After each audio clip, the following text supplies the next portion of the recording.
the 2 parts of the afternoon. First hour or so, I want to look at how to think about curriculum in the 21st century in light of what we just did this morning. And then secondly, lots of examples of how this looks, what this looks like in practice, okay? So it does 2 things. Number 1, it says, start experimenting. Start innovating back home. Try something small and go for it. Okay? So as you come through the afternoon, you're thinking, how can I use this back home? And the easiest way to start applying this is apply this to something that you are not doing right now. So whenever I talk to people, they say, well, I don't know if I should change what I'm doing. I said, well, don't. Don't start there. Pick an area that you're not doing in lifelong faith formation. Like everybody after confirmation. Families at home. Families with young children 0 to 5 years old. In other words, instead of experiment with these things in areas that have been underserved and see how it works. Because no matter what you do with families with young children, if you've never done anything with them, it's going to be better just by putting attention on it. So what you need this afternoon is an experimental mindset. You need to think, we're going to innovate, we're going to try experiments, we're going to learn from doing this. Okay? Everybody always comes to the workshops and they want to guarantee that it's going to work. And I kind of chuckle, like, guarantee? How do you know the 3rd graders are learning? Any guarantee there? No guarantee. You experiment, innovate to contextualize this for your church. It's going to look different from church to church because the needs are different. People are different. The other thing, though, is this is the opposite side. As you're listening to this, think, how can I partner with other churches? So I was doing this workshop 3 or 4 years ago for a group of Presbyterian churches. And there were some really tiny, now like Catholics think they're tiny churches, but most Catholic small parishes would be a Protestant megachurch. So these were pastors. They were all, it was so funny, they were all sitting at the same table with each other. I know it was kind of commiserating. They all averaged about 100 members. 100 members. Not households. Individuals. So the group of them had 600 max individuals. And they kept on looking at me as I was going through the data going, how we can never do this? I said, but why can't you collaborate with each other? Build a website, a faith formation website.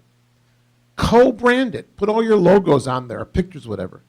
Decide on the emphasis you want for each month or each season. Program it together. You can still have your own church website with the mass schedule, church worship schedule, that kind of stuff. But I said, why not just collaborate? And every 4 or 6 or 8 weeks, get together to curate the site. Or divide it up. You do Bible, you do worship, you do church year, whatever.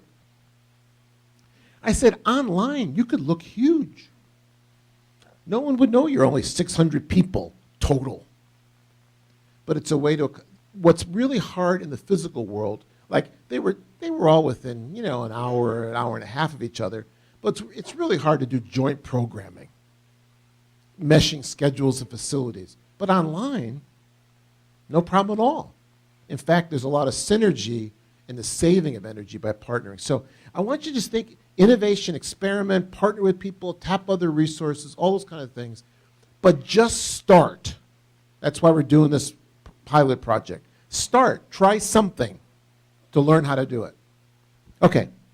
So let's start with here. Here's 3 big shifts that are happening in education. So if you were out in the education world, and by the way, a lot of my insights are coming from the education world into the faith formation church world. Okay. So what's going on out there? 3 big shifts.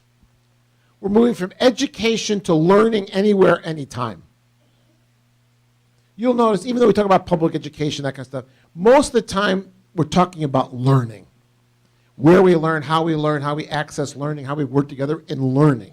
And it's fascinating that over the last 40 years we've gone from schooling to education to learning. Is learning's lifelong. We're moving from the consumption of information, my old Baltimore catechism days where you consumed the catechism and then regurgitated it in exactly the same way you consumed it, to participatory learning. If you can't participate, interact, mess around with it, reshape it, reform it, then if you're a millennial, younger millennial, or an I-generation kid, you're not interested. Look at the games that children play with, whether it's digital or real. It's got to be things that they can redesign, participate with, interact, reformulate to be their own. And lastly, we're going from institutions as delivering education to networks. So now all these resources are laid out, and we're going to bring them together and build a network for learning. That's the three big shifts. Usually institutional delivery is vertical, network delivery is horizontal. So you're going to aggregate, assemble lots of resources around the people. The way they describe it is this. In the digital age, the fundamental operating delivery systems are networks, not institutions, not an institution. Institutions like schools are the node on a network of learning opportunities. People learn across institutions, so the entire learning network. So you're really going to pull together, like, and if I was talking about education in, let's say, in a city, schools, but museums are places of education. I was taught an adult education course for the Archdiocese of New York. And I'm teaching this in Manhattan, okay? They're saying, oh, we just have no resources. You know, rural church, middle of Montana, okay. Middle of Manhattan, really? Well, I said, if I was doing, well, you know, how hard adult education is, they don't come to our stuff. I said, I've got people, what if you spent a day at the Biblical Museum? That's part of the American Bible Society. It's a great museum, interactive things. Go on field trips with adults. Oh. I said, the whole city is your learning network. You don't have to organize anything. You don't have to design anything. How many people within 50 square blocks of you can you bring in to speak on anything? I mean, you're in Manhattan. I must have said it about a dozen times and it started finally sinking in. Yeah, we live in Manhattan. That's a network as opposed to a program or an institution. What if learning adapted to each person? Instead of expecting each person to adapt to the school or the curriculum of the program, which is exactly what we do right now. And then we get upset when people don't adapt to us. What's the matter with those people? Why isn't church important? Step back. On a network, you can adapt to the people. Because variety, choice, options are all available. Put learners at the center, not the church, not the curriculum, learners. Enable them to be co-creators of their learning experiences. Picking and choosing what they will learn, when they will learn it, how they will learn it, where they will learn it, and with whom they will learn it. You can do that today. Connect learning to life concerns and real-world issues. I think that's the motivator, to be honest with you. So if I wanted to learn the Bible 30 years ago, what would I have done? I would have found a Bible study group, hopefully at my church, or if not, certainly the Protestant church down the street. I could have taken a course. I could have read a book. So now it's 2015. If you want to learn the Bible, what are your options? They're pretty much unlimited, aren't they? You do need a guide, though, to help sort out the good stuff from the not so good stuff. But I can take a course. I can do an online course. You know how many online Bible courses there are? Oh, my goodness. Hundreds, thousands. I could join a Bible study group. I could do it in person, face-to-face. I could do it online. Heck, today I could do it in my home because the content comes digitally delivered. I could read a book. I like the mix of I just give people all these options, whatever is best for them. I can watch a set of video programs. So I really enjoy reading the biblical scholar N.T. Wright, Anglican from England. And he's written, I don't know, a gazillion books. He writes one, I think, every 3 days. Um, and you can go online to Google. If you Google N.T. Wright and what you're looking for, you will find videos on a whole series of presentations he's given. Let's say the New Testament, the Gospel of Mark. You'd find a half dozen videos that he's given. So I'm searching for a biblical scholar that's high reputation and a presentation. So I could recommend a video. I could do a video program. I could listen to an audio book or a podcast. I could do it on my way back and forth to work. My wife does that. She commutes about 45 minutes every day, and she just plows through audio books if you like to listen to books. I could find a mentor, somebody who's really good in my church, who just went through the Diocesan Biblical School, got a certificate, who's going to mentor me. Once a week we're going to meet, and I'll treat for coffee or breakfast or whatever, and we're going to discuss, a book of the Bible or chapters from a book. I can read a Bible. I can use a Bible app. The YouVersion Bible, which was created by lifechurch.tv. It's a real church, multi-site church, obviously not Catholic, or it'd be saintlifechurch.tv. They created the YouVersion Bible. You may even have it on your phone. It's about, right now they're up to almost like 200 versions of the scriptures, different versions, in about 100-something different languages. It's been downloaded over 50 million times. It's a lot of, they could tell you right now, this minute, how many people are reading the Bible and what they're reading. This is all the analytics. What they're reading, how many are in a Bible study, how many have a personal Bible study plan, Bible reading plan. And I could organize a study group. If I'm really motivated, I might find other people who say, let's do that. And then we'll bring our own speaker in. I can do all those things today, and they're all really without going very far. If I want to learn to read the Bible, I can learn it because I'm going to assemble what? A network of people and resources around me. And who's at the center? Me, the learner. Now, what if you took that personal example and bumped it up to the way the church did faith formation, and you built faith formation networks around people? So here's a Families with Children network. And by the way, the network then becomes the website. So you start, I always say, you start on paper before you go digital. So I'm going to assemble around Families with Children that we're going to engage them. So some content's going to pour out of the intergenerational community. Sunday worship, church year feast, maybe intergenerational service, etc. And then around that, remember those 8 faith-forming processes from this morning? Well, I kind of organize those around to say, this is the content, the experiences, the digital, whatever it might be, that they're going to find in our network. Programs, activities. So I have Sunday worship at home. I'm going to extend that into people's lives at home. Faith practices they can access that connect to church life, the center, but bring it home. Their seasons, then Bible, rituals, service, resources for building family life assets, for parents themselves.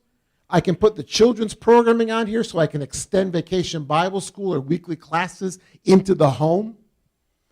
And missional things for parents who want a pathway back or a pathway to religious practice.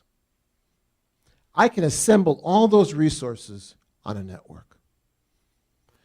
Each one of these then develops little branches off of that with content, activities, experiences, programming. So what I offer each of them can be varied. Now watch.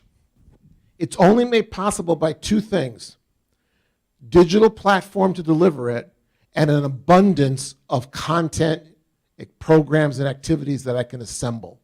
In the old model, you couldn't have done this because you would have gotten a couple of circles in and then gone for therapy. So here's Holy Trinity Families. This is just the 4 parents. Now, this is a season of programming. So the way I've learned how to do this is 3 seasons of programming, 4 months per season. You can't update it every month. You'll go nuts. You can't do it. You got to work in bigger blocks because you spend all your time uploading stuff. January to April is season 1, and I get Lent. May to August is my summer programming. And I would program in the summer, but it's going to look different than my other season. And then January, and then September through December. And I get Advent, Christmas. So just three big blocks, but 12 months worth, but in these seasons. So this is, so I'm going to go to just for the for parents section. Okay. And so what I've created just for parents, I've pulled together 4 kinds of learning around parent education, formation, confidence building, for lack of a better word. So they can come to my first Wednesday webinars. You're gonna like my webinars, by the way. You're gonna wish you were a member of Holy Trinity's parish. So you can sign up at the end of the workshop. You can join my parish. So my first Wednesday's parent webinars are the first Wednesdays, but people stay at home. Do not come out. Do not spend $300 on babysitting tonight. And we're going to bring the webinar to you. Now, what this does is anybody could be my presenter. They just have to be able to go online a little before 9 o'clock Eastern time. They could be in California. They could be in Australia. It doesn't make any difference where the presenter comes from. And I'm coming right into their home because I'm going to use a Google Plus Hangout. All they got to do is get the URL, and they're going to watch a video, and they'll have a little chat box. They can ask questions during the webinar. It's only an hour long. So stay home, put your feet up, have a cold beer, have a glass of Cabernet. We're coming to you 4 times. Now, what's not up here is that in May, we're going to have a parent gathering, a parent dinner for all the people who've been online who haven't seen each other. They're not getting a chance, and I think they'll all come, by the way, because I'm going to provide babysitting, and I'm feeding them. And we're going to structure an evening where we talk about what you learned, what you discovered, how you're parenting, the stories, all that kind of stuff to build some sense of community among parents. See, I think they'll come because I met them where they were first before they invited them to a party at church. So you see the middle one? Miss one? Watch it online. Google Plus Hangouts give me the ability to record it while we're presenting it, and then it's going to go into my YouTube channel for my parish. By the way, all of this has cost me nothing technologically. Google Plus Hangouts are free. My YouTube channel is free. All I'm doing is paying the presenter, which you would have done anyway, and he or she would have come for 12 parents who probably didn't need the presentation anyway. Now they could reach a couple of hundred. By the way, once the word gets out, they could reach a couple of thousand people. So they can register right online. None of the old-fashioned stuff. Just register. Tell me when you're coming. You submit this, Weebly exports it and creates an Excel spreadsheet. So I know who's coming, got their email address. That's the best part. I got their email addresses. I got them. But they click here, and what would open up is something that looks just like this. And they can watch the video right online. If I'm smart, I'll get my middle school kids to help me by breaking this up into like 10, 15-minute segments. Because nobody's going to watch a 45-minute movie online unless it's, a Hollywood movie. And then what I've done here is, on the topics that we're addressing, I've put some digital content. But you'll notice it's not on my website. So let's go this one. So if they want more about positive values, one of our sessions, they're going to go to the Search Institute's website called Parent Further. They've already done the content. Experts have done this. Why would I want to spend any time doing this? It'd be like I could show a movie, I could show videos of N.T. Wright explaining the Gospel of Luke, or I could spend the next 6 weeks trying to present the Gospel of Luke. Which option are you choosing? I'm going to choose N.T. Wright every time. Who's got the time to prepare all that? And I'm probably going to use his book anyway. So there we go. We're connected. So I got all that content across there. So I have my first option is my first Wednesday webinars. My second is learn more, and this is always available to them. Then we're going to do a small group study. This is a great book called The Secrets of Happy Families. Bruce Feiler did this wonderful research, interviewed real-life people, and It's not a fall small group. It's actually supposed to be a winter, spring small group. And then I put his TED Talk there to get them excited about wanting to read the book. And they could join a study group at church. I'd give them some options, just like the other form you saw. They could host their own group, and I'll deliver the study questions of the rest to them. Okay? Or they could, if they travel a lot, they can organize it. I'll have it set up in Google Plus Hangout. They could do it. People who are going to do this already know how these technologies work. I just have to know that they're available. I got a longer webinar for them if they want to see this about parenting strategies. I've got a nice article they can download from the Search Institute. And then I wrapped it up with this season. This is always on the bottom. It's the Boys Town Parenting Center. It's a wonderful thing that they've done with an 800 hotline open 24 hours a day if parents have questions or are ready to jump out the third floor window. It really was not that hard to create because you notice how much programming I actually created. Nothing. I designed it. I was the architect behind it. I curated it, but I didn't design the content. I don't have time to design the content. Now when I have experts like this who are part of my adjunct staff, this is the 4-parent circle programmed for one season. That circle is always there. I just changed my programming season, and I saved this, because the nice thing about a website is you simply archive this page. You may want to go back to it later or a year from now. And those videos are always going to be available on the what? The 4-parents only video page. It's really pretty cool, isn't it? And that's just content I've found. In the course of a whole year at your church, you create lots of content. So, you're running your adult Lenten series right now for the 35 people who come every year.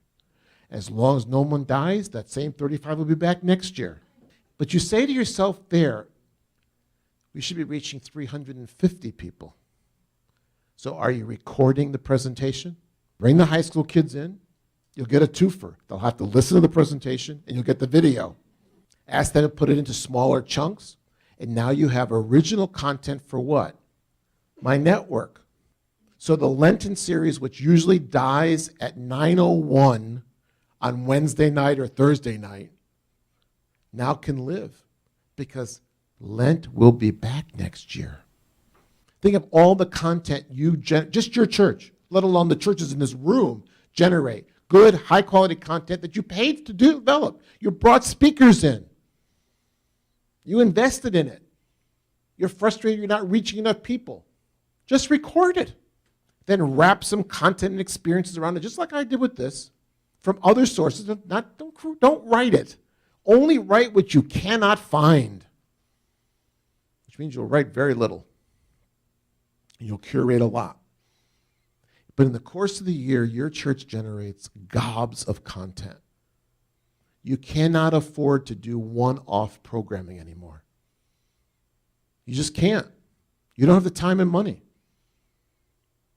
I would never stop doing the Lenten series for my 35 people. But my goal is by recording it and putting some content around it, I now have a resource that can be used as a small group study at the same time. Record it, 2 days later it's online, a small group is using it.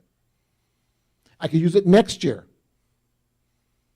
Not to replace the large gathering, to offer another option. In 3 or 4 years, imagine the content you will have created, your own homegrown content, let alone all the content's available online. Once you post it, everybody in this room will have access to it. So I'm a small church, and I can't afford to do an adult Lenten series. In fact, I'd be the only one who came.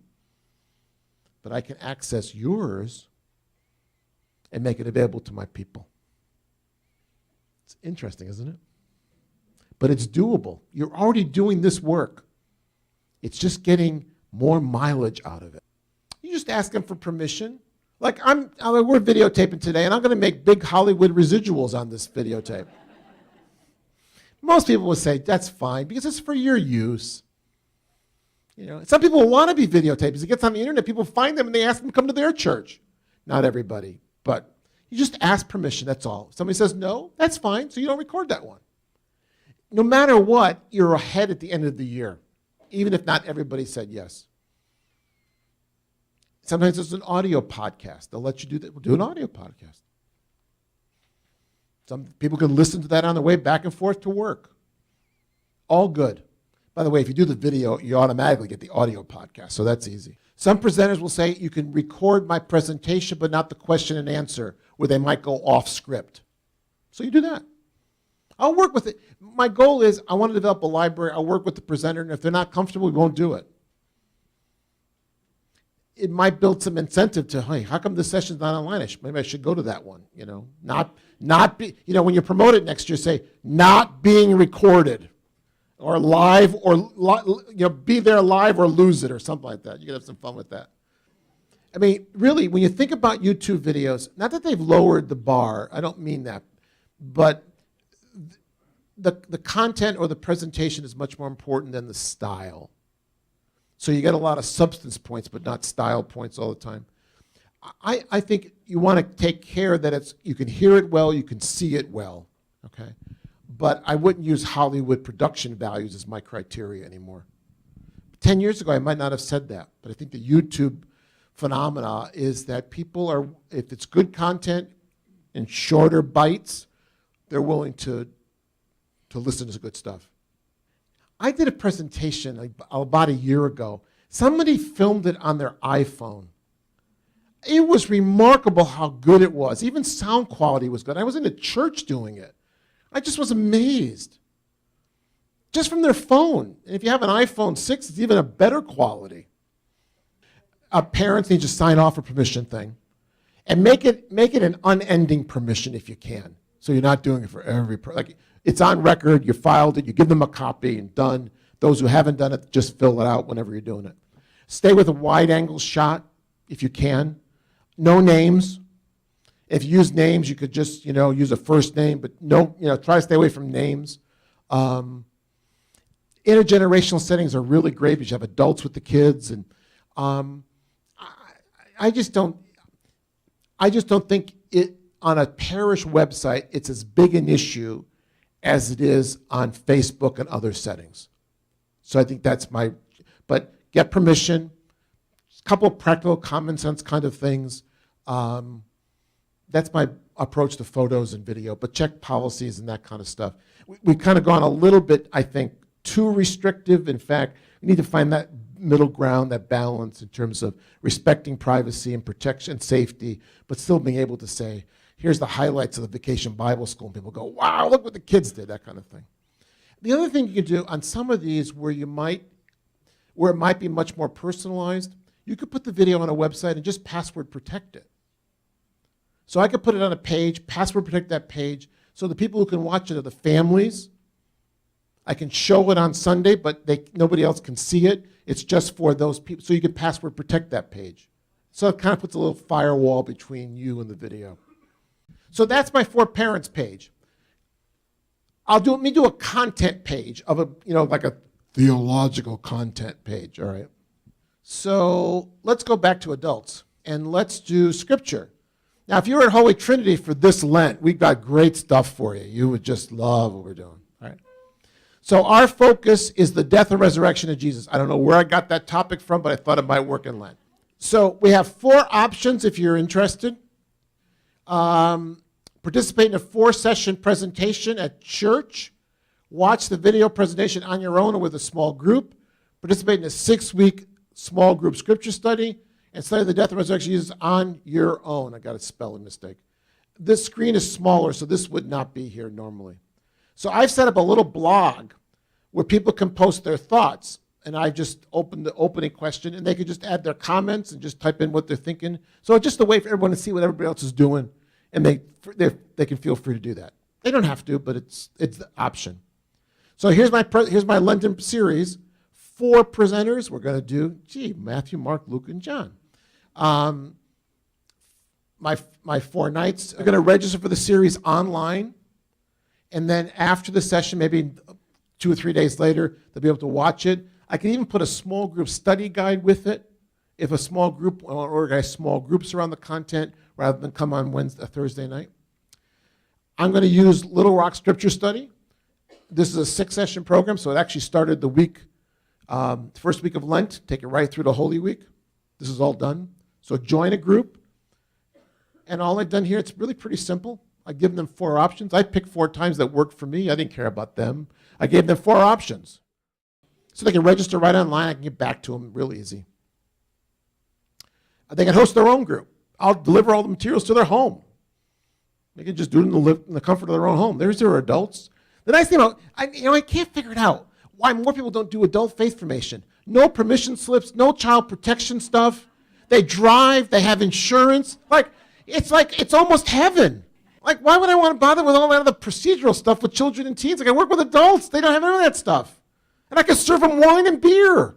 So they can buy the Little Rock Bible Study from Amazon. They can buy the ebook directly from Little Rock. And then option 3, study the Bible on your own. This is a great little thing. Boston College has a free course. Free course. The Death of Jesus 4 Gospel Accounts fits my stuff completely. And you just simply take the course right online. So now the question for people is, we're going to study the passion narratives. What option do you want? Not, will you come Thursday night or not? I've got Thursday night, I got on your own, I got small group, I got a course. Pick how you want to learn. I'm just taking as many barriers away that I possibly can. But you know what? I've always done the presentation thing. I haven't added any more work. I've just gotten more mileage out of it. And everybody in this, every parish here has a couple of adults you could tap to be a small group leader and a host for the small group Bible study. And it's pretty self-directed. You can even watch the videos for it. Little Rock kind of does the whole thing except come to your house. It's about the only thing they don't do. Doesn't this feel possible? You start small. I mean, that's why I say start with adults. If it doesn't succeed, it can't be worse than what's going on this year. But it might. And this is kind of a litmus test. People can try this. I'll see, well, how many took the, I know how many took the online course, because I'll be able to see from my analytics, and I'm going to ask them to share what they're learning. I can even have sign up for an online. If you take an online course, check here so I know who you are and give me your email address. You do this for a year, you're going to develop a whole database of great email addresses and what people participate in. You can develop little profiles in a database, not you. You get somebody who loves to do this stuff. Me, not me. Somebody who loves to do this stuff. You could have a little profile transcript for every adult in your community. What they took, when they took it. Wouldn't that be cool? You'd actually learn something about your adults. And you'd know what they're interested in. Wow, look at all the people who took this. This one, not so much.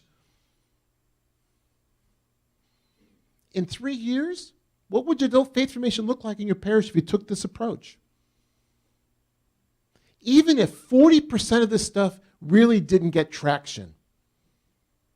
Heck, if you were a baseball player and you struck out 40% of the time, but 60% of the time you got on base, you'd be in the Hall of Fame in Cooperstown. No one's batted 600 in the history of Major League Baseball. So I'm willing to experiment. Some things aren't going to work. Don't do a survey. Maybe some focus groups to learn about, but let this be your survey so people can see it and touch it and say, this really works for me. That's how we'll learn. It'll be a year before you know. 3 seasons of programming before you know. Like the parent webinars, well, I've actually seen that in practice, so this is a good one. After the first one, people said, whoa, this isn't your typical church program. That's a compliment. It was like, this is really good. I'm going to tell my people I work with, my siblings, whoever. And so they just use, it's the horizontal. They use their network. Friends tell friends who have friends who have friends. That kind of, let it work for you. But you have to have high quality content, which will not be a problem, but delivered in a way that's easy for people to access. And when I say we're coming to you, stay home, put up your feet, relax, save the money on babysitting for when you want to go out and have a nice dinner or a movie. What's happened in faith formation is we've made the goal the program, and the program the goal. I'm making the goal bigger and putting a lot of programming underneath that goal. We can do it with families. There's my adult example. Once I start thinking network, ideas start to flow in terms of the kinds of things I can do with people. Okay, you just got all of that. People can then personalize their experience.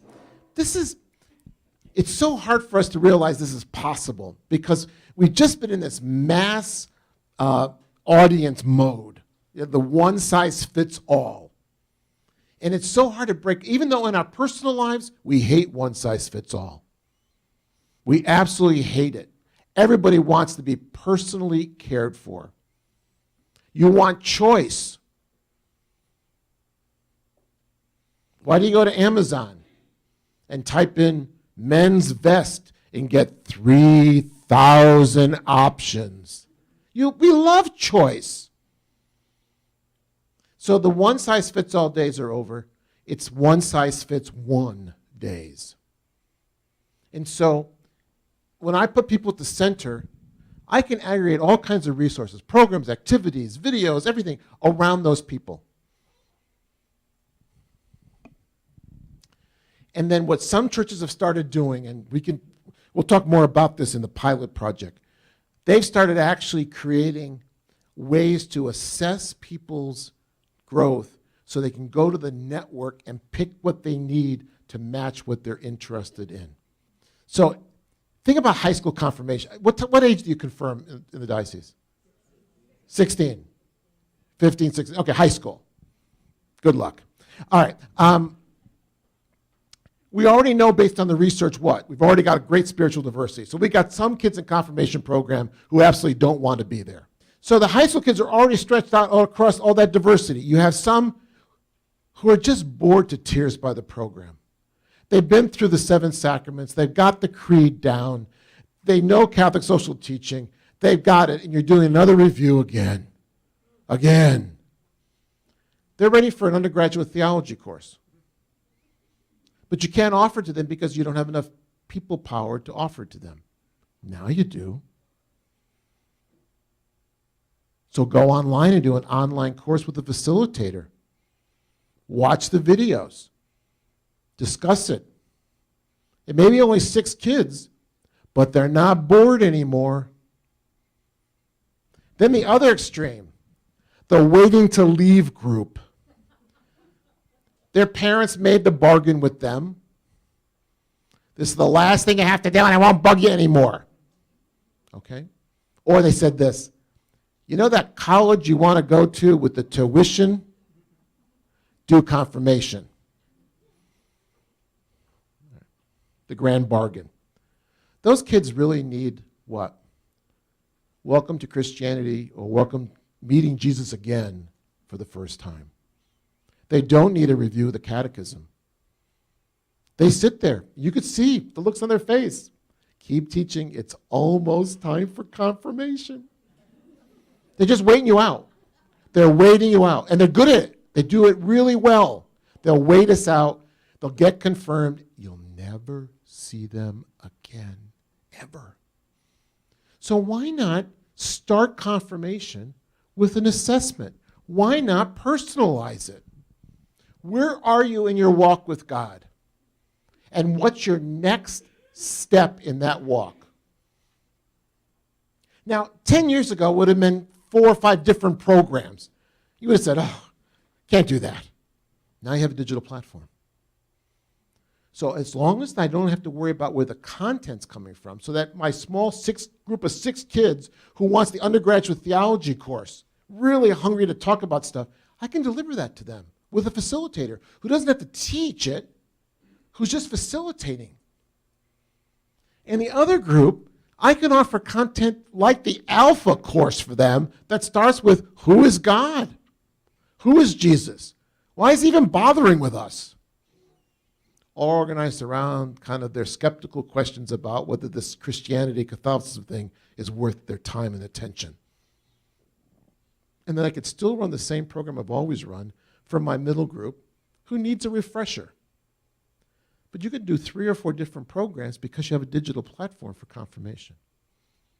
You can personalize it. And at least give yourself the chance to engage them after confirmation. The question is, community is a real value. If I'm encouraging people to do this on their own, am I losing community? So my first question is, do you have it now? You don't have to answer it, but I just want you to think. Like when I assemble all my confirmation kids into one big group and teach them, do I have community? Or do I have an assembly?